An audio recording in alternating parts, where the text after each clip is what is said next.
Ayo, what's up? Welcome back dito sa ating channel dito sa Mobs TV.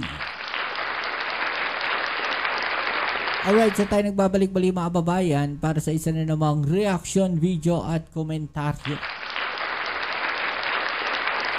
Okay, so meron akong ipapakita sa inyong video mga kababayan at talaga namang kahit ako ay nagulat po dito sa video na to dahil meron po akong nakitang isang tao na nasa Malacanang po.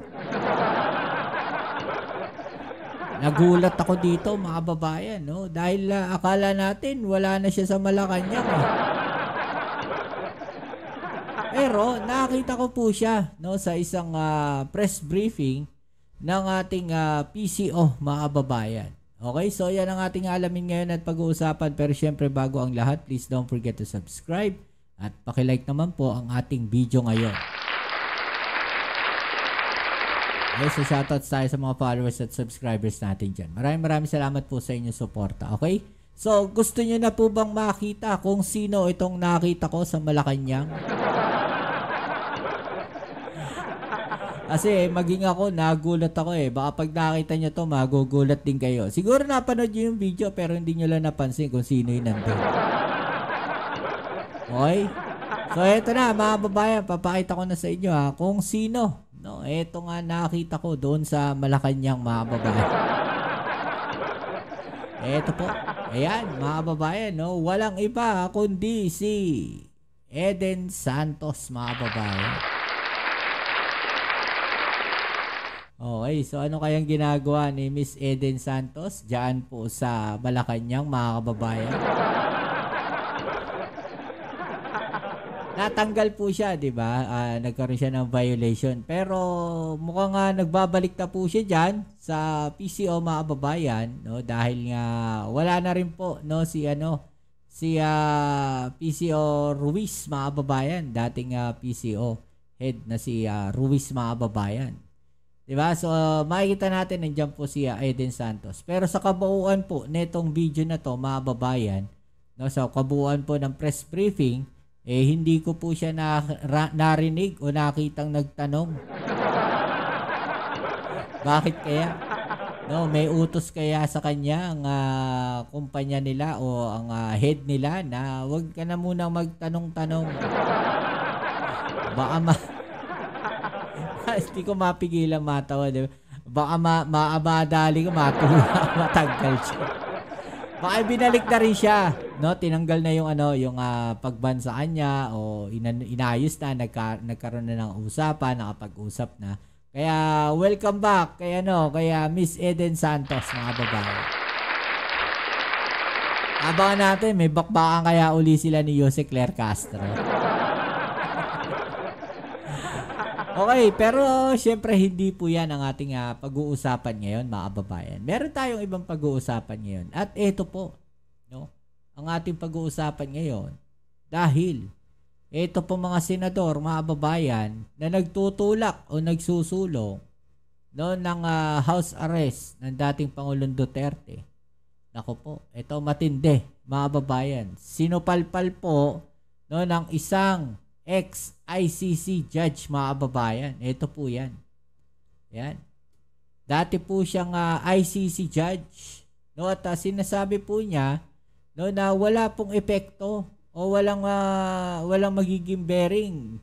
Kumbaga, yan pong ginagawa ng Senado na resolusyon para sa house arrest ni dating Pangulong Duterte.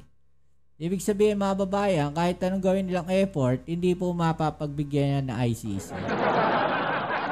Wala pong mangyayari sa kanilang ginagawa na pagsusulong ng isang resolusyon ng house arrest. Dahil alam nga natin na gusto ng mga senador na to ay mailabas sa detention ng ICC itong dating Pangulong Duterte at ilagay na lamang po sa embassy ng Pilipinas diyan po sa the Netherlands. Ang problema mga babayan kasi pagka nandun sagutin pa ng gobyerno natin yun.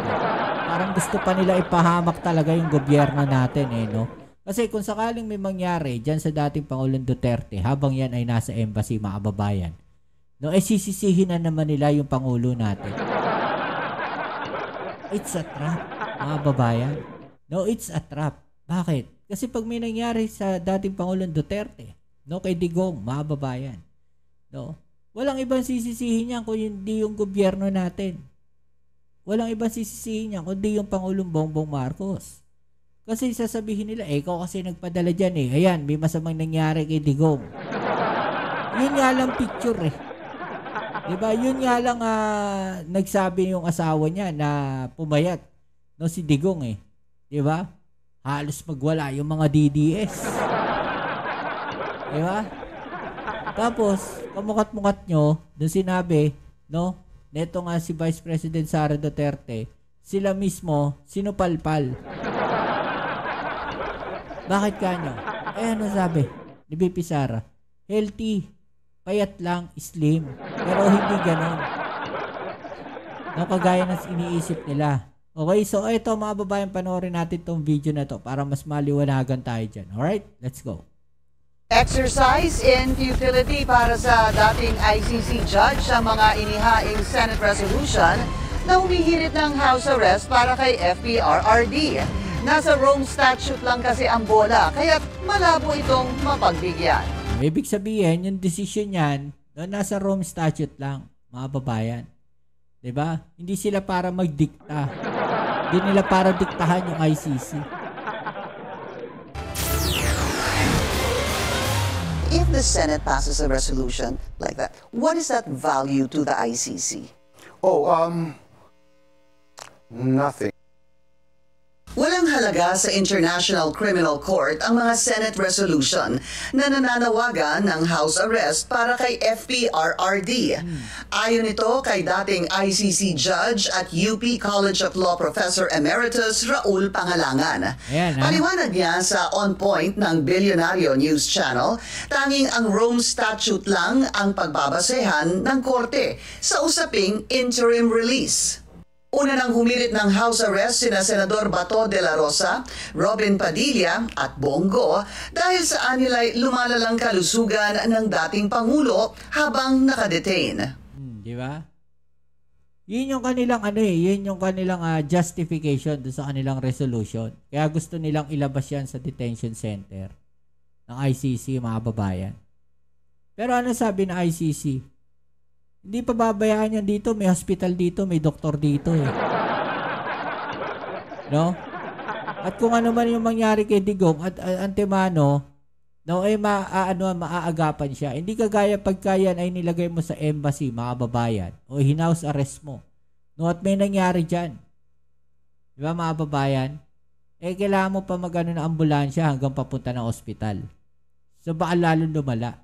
At least kung yan ay nasa ICC detention, kompleto po doon.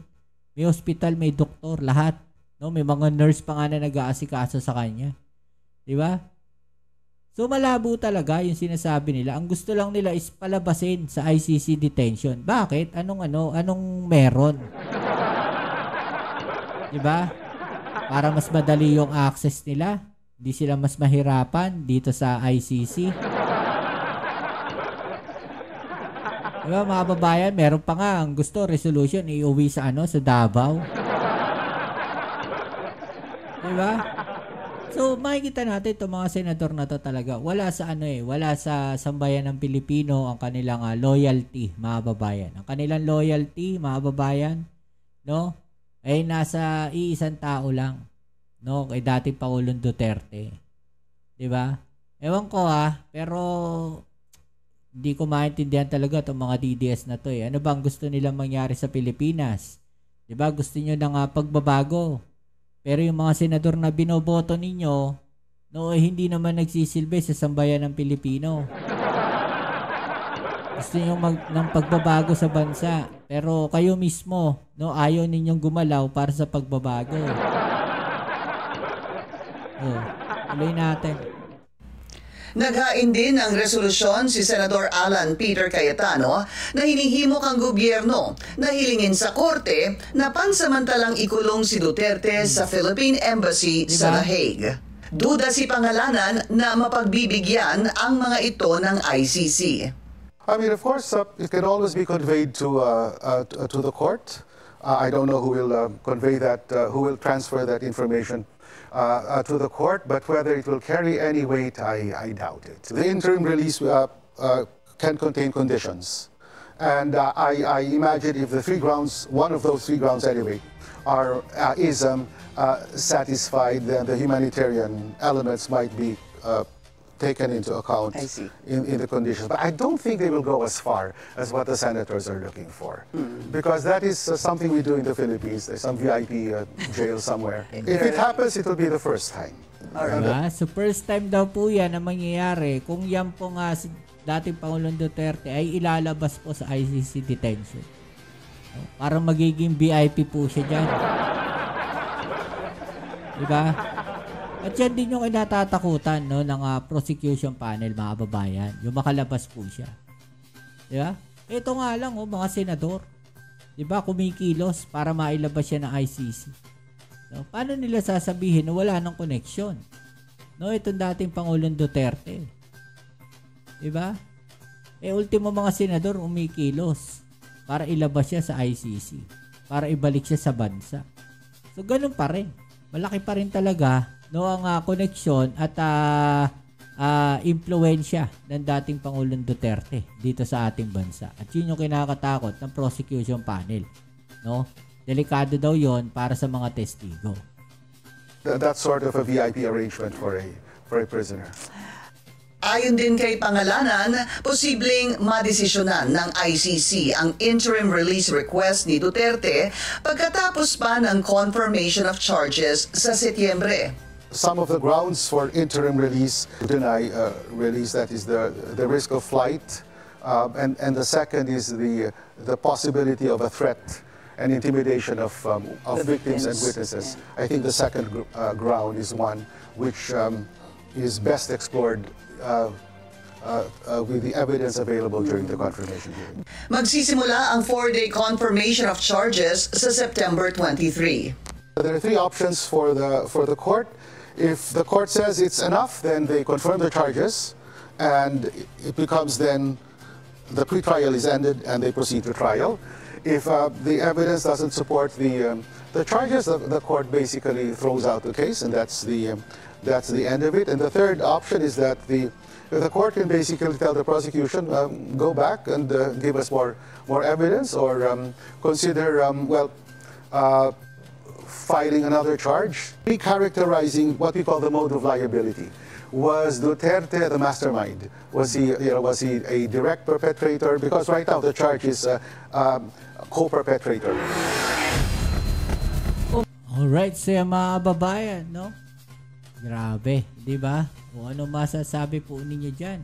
No? Dahil na itong mga senador natin, no, imbis na magsilbi sa sambayan ng Pilipino, no, ang kanilang pinagkakaabalahan kung paano po maiuwi ang dating Pangulong Duterte. So, hindi po ba Pilipino rin at sambayan ng Pilipino rin ang mga ayaw, no, dito sa dating Pangulong Duterte na umuwi? Diba? Kasi parang ang kanilang ginagawa ngayon, mga babayan, pinag-iisipan lang nila kung paano maibabalik ang dating Pangulong Duterte. Diba? At the same time, ganun din, no, dito sa Senado rin, no, tila naiipit din yung impeachment ni VP Sara Duterte. Diba? O ano masasabi po ninyo dyan? No? I-comment nyo na lang po sa ibaba nyo mga opinion at atin yung pag-usapan. Alright? So yan muli, maraming salamat sa lahat ng mga patuloy na kasuporta dito sa ating channel. Kita-its po tayo sa ating next video upload. Ito ang inyong Kuya Mobs dito sa Mobs TV. Peace.